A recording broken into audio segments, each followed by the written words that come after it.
안녕하세요. 사연을 부탁해입니다. 오늘의 사연을 소개하겠습니다.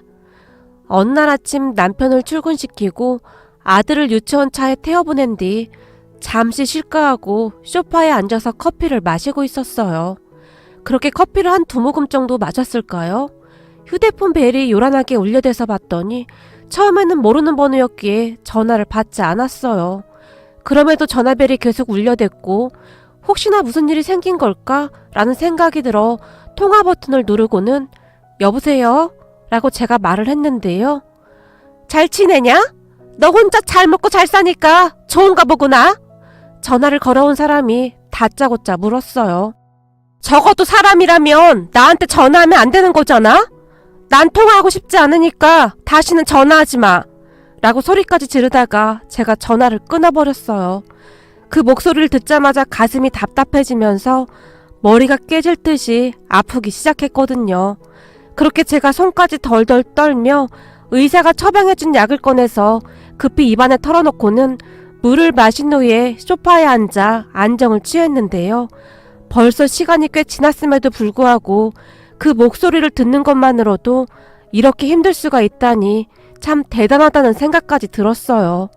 그렇게 소파에 앉아서 조용히 눈을 감은 채 진정하려고 노력하고 있었는데 문득 지나간 일들이 다시 떠오르기 시작했습니다. 벌써 시간이 한참 지난 일들이었는데요. 남편과 저는 5년이라는 기간 동안 교제를 했었어요. 교제를 하는 동안 남편이 빨리 결혼을 하자고 몇 번이나 말을 했었지만 제가 선뜻 대답을 하지 못하곤 했었는데요. 저기 수혁씨 마음은 잘 알겠는데 우리 집에서는 조금 더 있다 결혼하라고 하거든? 우리 조금만 더 있다가 하자. 제가 남편의 눈치를 보며 말했어요. 또?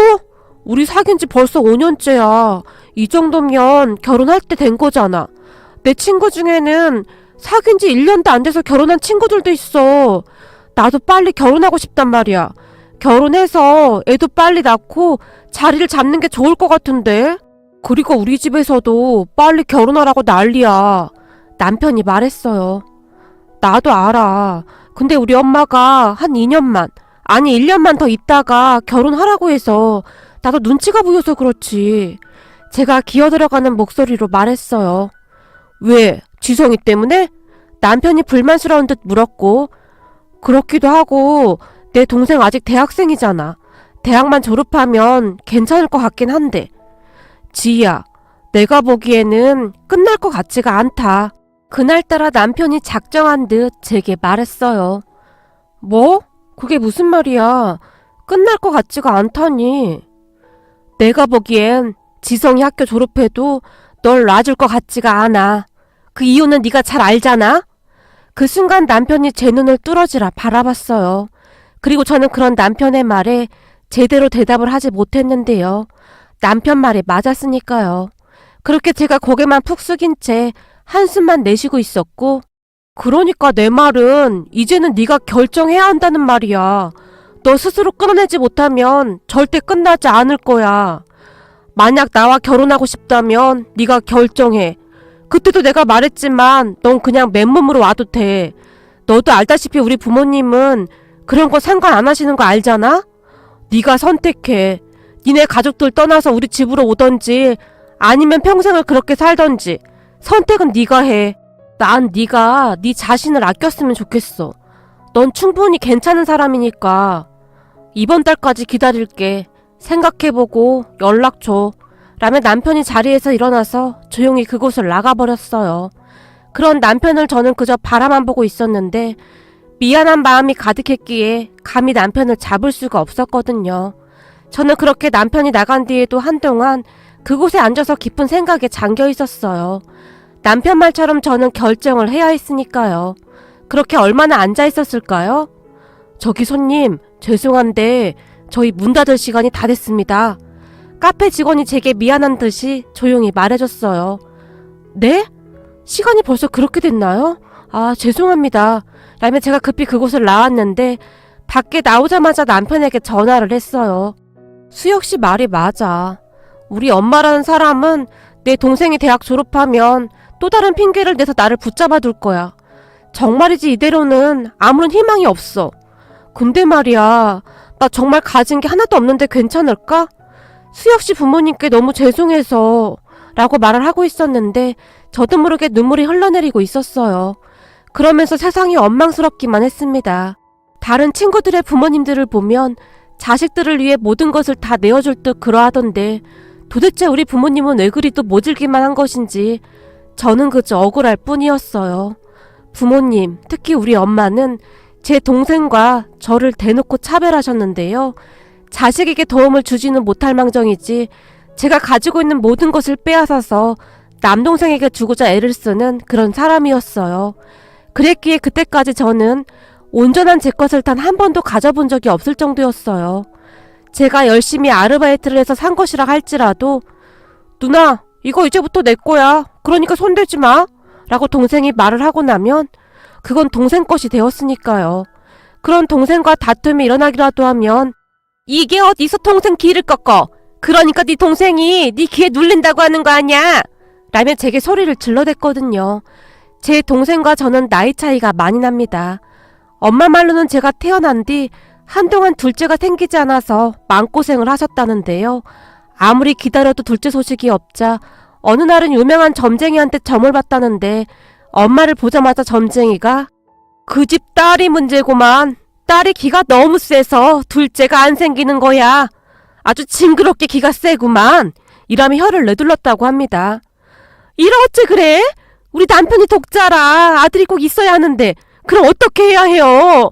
엄마가 물었고 뭘 어쩌긴 어째. 딸 기를 팍 꺾어놔야지. 앞으로 내가 하라는 대로 하기만 해.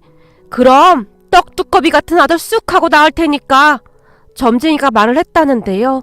너무나 간절했던 엄마가 그 점쟁이의 말에 혹하기 시작했고 그 뒤 점쟁이가 하라는 대로 했다고 합니다. 그런데 우연이었는지 아니면 그 점쟁이 말이 맞았던 것인지 얼마 뒤 엄마가 임신을 하게 되었고 제 남동생이 태어났습니다. 그런 남동생을 보며 엄마가 좋아한 것은 말할 것도 없었고요. 덕분에 동생과 저는 나이 차이가 꽤 나는 편이었는데 엄마는 제가 동생 옆에 가는 것조차 싫어했어요. 혹시라도 제가 동생 곁에 다가가기라도 하면 저리 가! 네가 왜 여기서 알짱거려? 우리 귀한 아들 기 뺏으려고 그러는 거지? 라며 저를 밀어내버렸어요.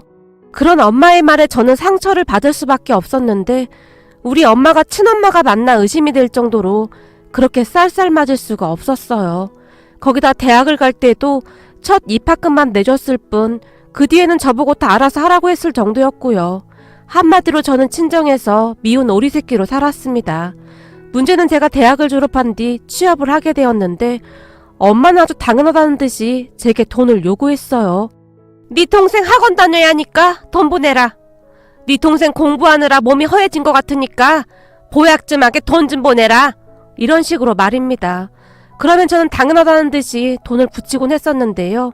아마도 평생을 동생에게 다 빼앗기고 살았기에 나중에는 그게 당연하다고 생각하며 살았던 것 같아요. 지금 생각해보면 어쩌면 그렇게 제 자신이 멍청했던 것인지 화가 날 정도네요. 거기다 더 기가 막혔던 것이 제게 아무렇지도 않게 돈을 가져갔음에도 불구하고 엄마는 제가 친정집에 오는 것을 굉장히 싫어했습니다. 네, 맞습니다. 제가 동생의 기를 다 빼앗아 간다는 점쟁이의 말 때문이었어요. 저는 꽤 긴 시간 동안 그렇게 살았고 그때쯤에는 그게 잘못되었다는 생각조차 전혀 하지 못하고 있었는데요. 세뇌 교육이었다고 해야 할까요? 암튼 저는 참 바보같이 그렇게 살았습니다. 그러던 어느 날 남편을 만나게 되었는데 남편은 항상 넌 정말 괜찮은 사람이야. 그러니까 어깨 피고 다녀. 라며 제 옆에서 용기를 줬고 우리 친정이 뭔가 잘못되었다는 것을 지속적으로 말해줬어요.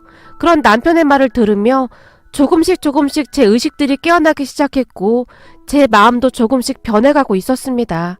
하지만 평생토록 그렇게 살아온 제가 하루아침에 바뀌는 건 쉽지 않았기에 항상 조바심과 불안한 마음으로 살아가고 있었는데요. 그런데 그날 남편이 처음으로 아주 단호하게 말을 했었기에 저는 고민을 할 수밖에 없었어요. 아무리 생각해보고 또 생각해봐도 남편과 남편 가족들만한 사람들이 없었으니까요. 그렇게 남편과 통화 후 집으로 돌아간 저는 부모님께 남편과 결혼하겠다고 했고 그런 제 말을 듣던 엄마가 뭐 결혼? 네가 누구 맘대로 결혼을 해. 네가 결혼하고 나면 지성이는 어떡해? 네가 지금 제정신이야? 라며 엄마가 저를 노려보기까지 했어요. 엄마, 나 그동안 할 만큼 했어. 그리고 난 지성이 엄마가 아니야. 나도 할 만큼 했잖아? 라고 제가 엄마를 똑바로 바라보며 말했어요. 그때 당시 제게는 선택의 여지가 없었기에 아니죠. 지긋지긋하던 집에서 벗어날 방법은 그것밖에 없었기에 어떻게든 그곳에서 빠져나와야 한다는 생각밖에 없었으니까요. 그날 저는 난생 처음으로 엄마에게 반항이라는 것을 냈고 너 지금 이게 뭐 하는 짓이야? 그 점쟁이 말이 맞았어. 봐라. 네가 이 모양이니까 내가 너한테 그렇게 할 수밖에 없었던 거야. 네 눈빛에 도끼가 가득해 이거사. 그 점쟁이가 뭘 했는지 알아? 내가 이러지 않았다면 네 동생이 그런 네 기에 눌려서 지금껏 살아있지도 못했을 거란다. 근데 네가 이따구로 행동을 해? 엄마가 소리쳤는데 제가 보기엔 오히려 엄마의 눈에 도끼가 가득해 보였어요.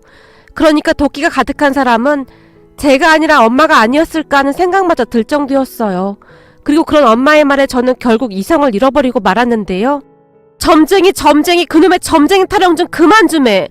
요즘 같은 세상에 점쟁이 말만 믿고 어떻게 평생을 그렇게 살 수가 있어? 엄마 제발 정신 좀 차려. 정말 지긋지긋해. 난 수혁씨랑 결혼할 거야. 우리 가족 아무도 안 와도 돼. 그리고 결혼식도 수혁씨가 다 준비한다고 했어. 그러니까 나한테 아무 말도 하지 마. 마치 미친 사람 마냥 제가 엄마에게 소리쳤어요. 네가 미쳐도 단단히 미쳤구나. 너 당장 나가. 너 때문에 우리 아들한테 나쁜 기가 오기라도 하면 어떻게 할 거야? 라고 엄마가 빽하고 소리를 질렀는데 엄마는 끝까지 저를 마치 전염병 환자 취급하고 있었습니다. 그렇게 저를 바라보는 엄마의 눈빛에는 원망이 가득했는데요. 그래, 그냥 남처럼 그렇게 살자. 라며 제가 대충 짐을 싸서 집을 나와버렸습니다. 그리고 저는 홀로 살고 있던 제일 친한 친구 미정이에게 전화를 걸었어요. 미정아, 나 좀 며칠만 재워주면 안 될까? 무슨 일 있는 거야? 알았어. 우선 빨리 우리 집으로 와. 친구 미정이가 말을 했고 저는 그렇게 미정이 집으로 들어가게 되었어요. 그 뒤 미정이 집에서 한동안 지냈고 제 이야기를 다 들은 남편은 그저 덤덤하게 그럼 이제 결혼 준비하자. 만약에 말이야 혹시나 너희 부모님이 결혼식에 참석하지 않는다고 해도 너무 서운해하지 말자. 너한테는 오히려 그게 나을지도 몰라. 라며 제 손을 잡아줬어요. 우리는 그렇게 결혼 준비를 했고 다행히 시부모님들이 좋은 분들이셨기에 많은 도움을 주셨어요. 특히나 시어머님이 정말 좋은 분이셨기에 항상 제 마음을 먼저 생각해 주셨어요. 저는 평생을 살면서 그런 대우는 처음 받아봤기에 처음에는 많이 어색하고 눈치만 보기 바빴는데요. 조금씩 마음을 열어가게 되었어요. 그렇게 얼마 뒤 우리는 결혼을 하게 되었고 그나마 다행이었다고 해야 할까요? 친정아빠가 엄마를 설득했고 제 결혼식에는 참석했는데 그것도 생색이란 생색은 다 내며 참석을 했습니다. 너, 네 동생한테 고마운 줄 알아. 우리 지성이가 얼마나 착한지 네 결혼식에 참석하자고 하지 않았겠니? 라고 말을 했으니까요. 그런 엄마를 보며 한 소리 하고 싶었지만 옆에 있던 남편이 제 손을 꼭 잡으며 고개를 좌우로 흔들며 말렸어요. 아마도 남편은 결혼식만 무사히 올리자 그런 생각이었던 것 같았어요. 어찌되었든 우리는 결혼을 했고 지긋지긋하던 집에서 벗어난 것이 그렇게 좋을 수가 없었어요. 하지만 결혼을 해서 친정에서 벗어났음에도 불구하고 친정의 굴레에서 완전히 벗어나진 못했는데요. 친정엄마가 수시로 전화를 해서는 돈 좀 보내라 라는 말을 했거든요. 그러면 저는 어쩔 수 없이 돈을 보내곤 했었는데 그러다가 우리에게 아이가 찾아왔고 제 임신 소식을 듣고는 제 절친인 미정이가 너 이제 아이도 생겼는데 니네 집과 완전히 끊어내야 해. 안 그럼 너뿐만 아니라 네 남편과 니네 시댁에도 민폐만 끼칠 거야. 그러니까 정신 똑바로 차려. 그동안 네 남편이 말을 안 해서 그렇지 다른 사람 같았으면 절대 못 살았을 거야. 이참에 확실히 끊어내 라는 말을 했어요. 그 말에 정신이 다시 번쩍 들었습니다. 친구 민정이 말처럼 더 이상 남편과 시댁 가족들을 힘들게 하고 싶지가 않았거든요. 그러면서 엄마와의 사이는 되돌릴 수 없을 정도로 최악이 되었는데 엄마는 임신한 제게 할 말 못할 말 다 하면서 참 많이도 힘들게 했어요. 하지만 저는 꿋꿋이 그런 엄마를 밀어내버렸습니다. 그래야만 제가 아니 우리 가족이 살 수 있었으니까요. 그러던 사이 우리 아들이 태어났는데 우리 친정 가족들은 병원에 단 한 번도 와보지 않았어요. 그런 산부인과에 시어머님과 남편이 와줬고 두 사람은 한시도 자리를 뜨지 않은 채 아들이 태어날 때까지 자리를 지켜줬어요. 그런데 제가 진통으로 힘들어하는 걸 보며 시어머님과 남편이 안절부절 못했는데요. 간호사를 보며 우리 애가 너무 힘들어하는데 그 무통인가 뭔가 그런 거 있지 않나요? 그거라도 해주세요. 옆에서 보고 있을 수가 없네요. 라며 시어머님이 간호사에게 사정을 하셨어요. 그 말에 간호사가 친정 어머님이시죠? 라고 시어머님에게 물었어요. 네, 맞습니다. 내가 얘 애미입니다. 그러니까 그 주사 좀 놔줘봐요. 빨리요. 라며 시어머님이 간호사를 보며 다시 애원하다시피 했는데요. 이 일을 오래 하다 보니까 눈빛만 봐도 친정엄마인지 시어머님인지 알겠더라고요.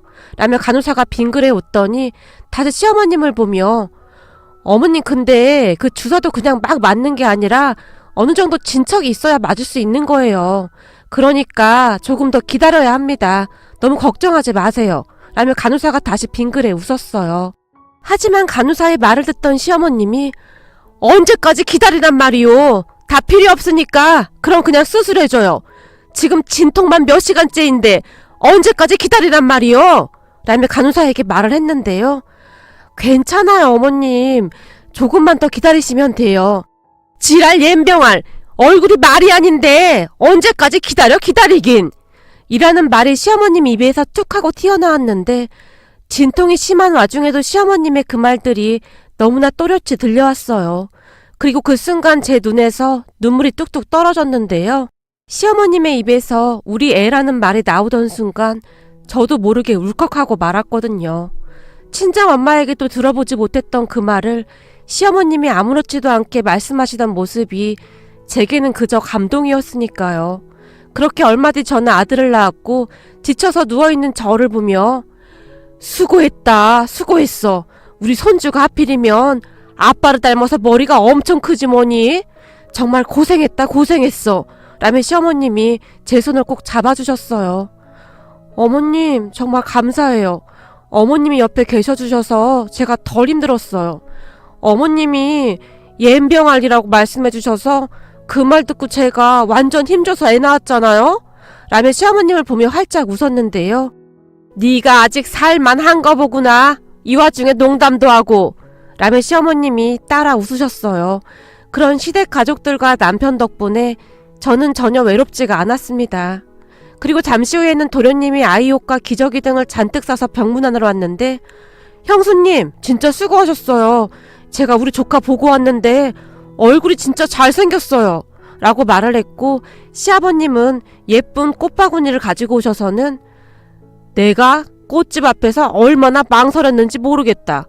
생전 꽃을 사본 적이 있어야지. 근데 내가 큰 용기 내서 꽃집에 들어갔지 않았겠니? 라며 제게 꽃바구니와 산후조리에 보태라며 돈봉투까지 주셨어요. 아버님 그냥 꽃만 주셔도 되는데요. 라며 제가 당황한 채 어쩔 줄을 몰라 했는데요. 내가 주변에 들어보니 요즘은 이렇게 해야 사랑받는 시아버지가 된다는구나. 나도 이제 시대의 흐름에 따라야 하지 않겠냐? 라며 활짝 웃으셨어요. 그런 와중에도 친정 가족들은 어떠한 연락도 없었는데요. 우리 남편이 친정 아버지에게 제가 출산을 했다고 알렸음에도 불구하고 그 누구도 찾아오지 않았으니까요. 그렇게 저는 친정 가족들에게 오만정이 떨어져 버렸고 더욱 시댁 가족들에게 의지를 한 것 같아요. 그 뒤 산후조리원에 가서 산후조리를 한 뒤 집에 돌아왔는데 시어머님이 우리 집에 오셔서 많이 도와주셨어요. 그러던 어느 날 시어머님께서 미역국을 끓여주셔서 미역국에 식사를 하고 있었는데 초인종 울리는 소리가 들렸고 내가 나가보마 라며 시어머님이 밖을 확인하셨는데요. 사부인이 오셨구나 라며 급히 문을 열었고 곧장 친정엄마와 남동생이 집 안으로 들어왔어요. 그때까지 저는 그저 어안이 벙벙한 채 그 두 사람을 바라만 보고 있었는데 그런 저를 보던 친정엄마가 난 아주 팔자 좋게 미역국이나 먹고 있구나 라는 말을 하는 게 아니겠습니까? 그럼 산모가 미역국 먹는 게 당연한 거지. 그걸 뭘 물어봐? 친정엄마가 출산한 딸 미역국 한 번 안 끓여줬으면서 그런 말이 나와? 라며 저도 모르게 친정엄마를 노려봤어요. 정말이지 서럽다 못해 제 처지가 한심하기까지 했거든요. 그런데 그 순간 친정엄마가 저를 노려보더니 내가 네 미역국을 왜 끓여? 그러다 네 기운이 우리 아들한테 옮겨오기라도 하면 어떻게 하라고? 네 기가 어디 보통 기냐? 점쟁이 말로는 네 기가 갈수록 더 심해질 거라고 하는데 지금 너 하는 꼬락선을 한번 봐라. 네가 이러니까 내가 너한테 그렇게 하는 거 아니야? 그놈의 점쟁이 아주 지긋지긋해. 그러면서 날 왜 찾아온 거야?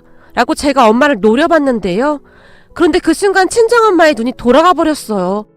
널 이만큼 키워서 잘 먹고 잘 살고 있는데 너도 우리한테 돈을 보내야 할 거 아니야? 라며 엄마가 다시 소리쳤고 정말 그지 같아 라는 말이 제 입에서 뚝 튀어나와 버렸어요. 뭐? 너 진짜 배는 게 없구나 라고 엄마가 소리를 지르더니 마치 손찌검이라도 할 듯이 손을 번쩍 들어 올렸어요. 그 모습에 시어머님이 아니 사돈 뭐 하시는 겁니까? 라며 놀라서 발만 동동 구르고 있었는데요. 당신들이 우리 딸을 이렇게 만들었지? 당신들이 우리 딸 꼬득인 거잖아. 친정엄마가 시어머님께 소리를 질렀어요. 그리고 그 모습에 제가 이성을 잃어버렸는데요. 순식간에 당장 다 나가라고! 라며 마치 미친 사람 마냥 소리를 질러댔고 그 모습에 친정엄마가 다시 제 뺨을 올려 붙이려는 듯 손을 들었는데요. 시어머님이 그런 친정엄마의 손을 세게 움켜잡으며 어디 손만 대기만 해봐요. 내가 가만 안 있을 겁니다. 라며 시어머님이 아주 무서운 목소리로 말했어요. 이거 나! 당장 나! 친정엄마가 소리를 질러대며 순식간에 시어머님의 머리카락을 움켜잡아버렸고 그 순간 시어머님이 내가 하지 말라고 했잖소! 라며 집안이 떠내려가라 소리를 지르시더니 엄마를 밀쳐버렸어요. 그 바람에 엄마가 저만큼 나가 떨어졌는데요. 아니 당신 지금 뭐하는 거야? 친정엄마가 놀라서 눈만 동그랗게 뜨고 있었고 다시 한 번만 우리 며느리한테 함부로 하기만 해봐. 내가 아주 작사를 내버릴라니까. 이제야 살만한 애한테 도대체 왜 이러는 거요? 사돈 배 아파서 낳은 딸 아니오. 근데 어쩌면 이럴 수가 있어 그래. 라며 시어머님이 다시 소리를 질렀어요. 그리고는 시어머님이 당장 안 나가면 경찰에 신고할 테니 그리 알아요. 사돈 총각 얼른 모시고 나가요. 그리고 다시는 우리 찾아오지 마시오. 시어머님이 엄마와 남동생을 밖으로 내쫓아버렸습니다. 괜찮은 거니? 산후조리 잘해야 나중에 몸이 괜찮을 텐데 이게 무슨 난리니 그래. 얼른 가서 좀 눕거라. 라며 저를 침대에 눕혔어요.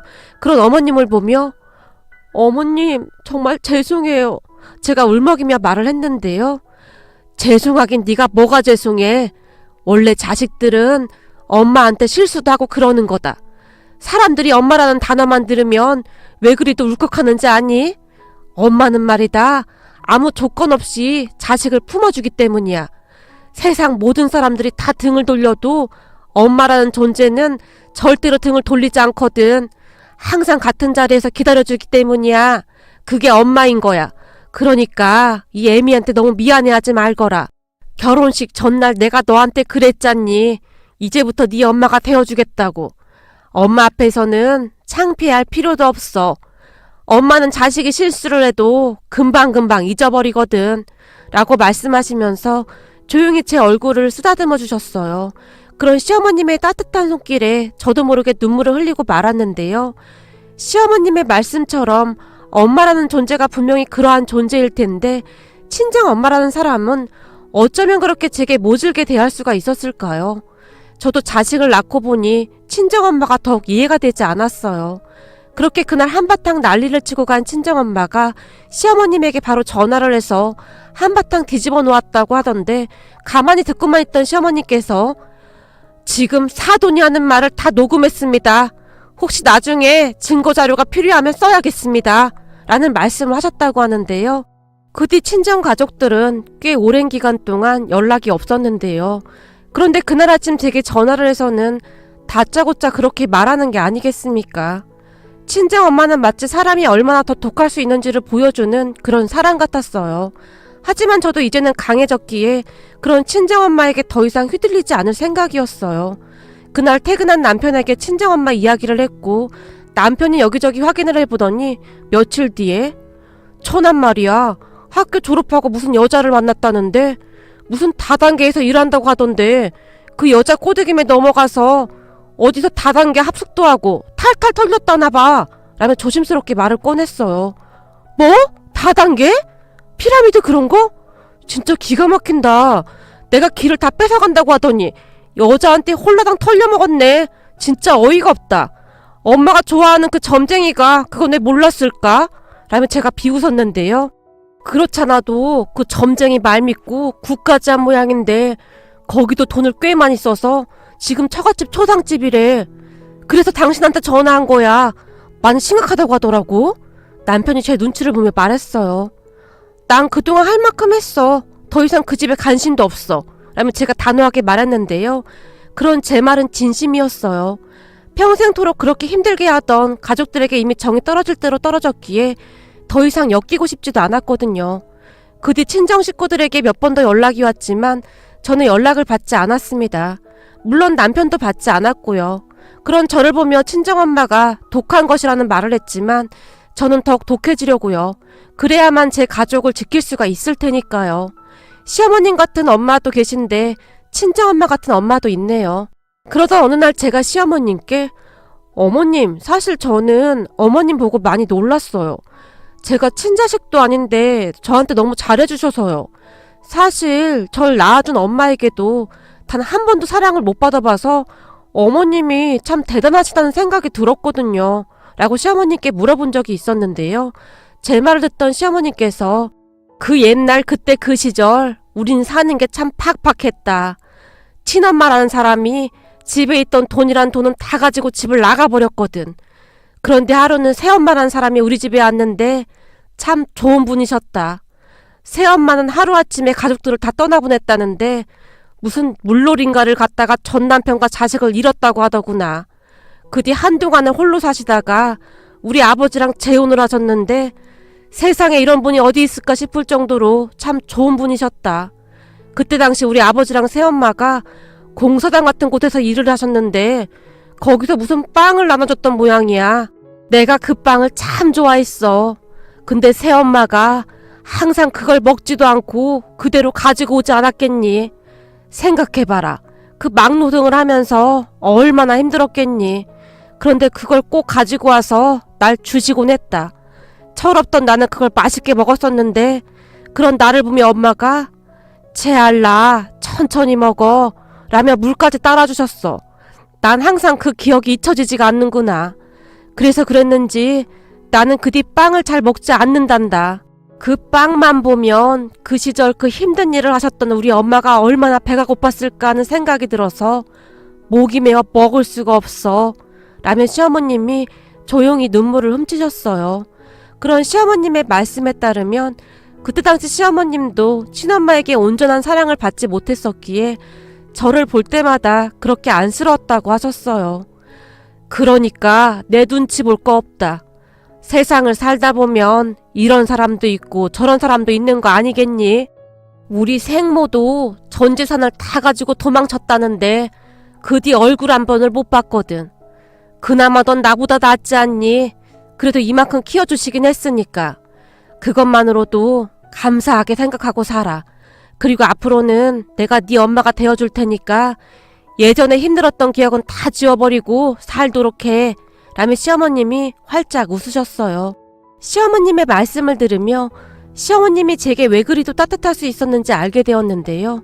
비록 친엄마에게는 사랑을 받지 못했지만 새엄마의 사랑이 있었기에 이토록 따뜻한 분이 될 수 있지 않았을까 하는 생각을 해봅니다. 저도 시어머님의 사랑을 받으며 조금씩 그렇게 바뀌어가고 있는데요. 앞으로는 더욱더 좋아지리라 생각합니다. 어머님, 항상 감사합니다. 저도 어머님 같은 사람이 되도록 항상 노력하겠습니다.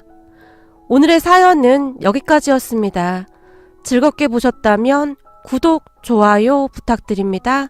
고맙습니다.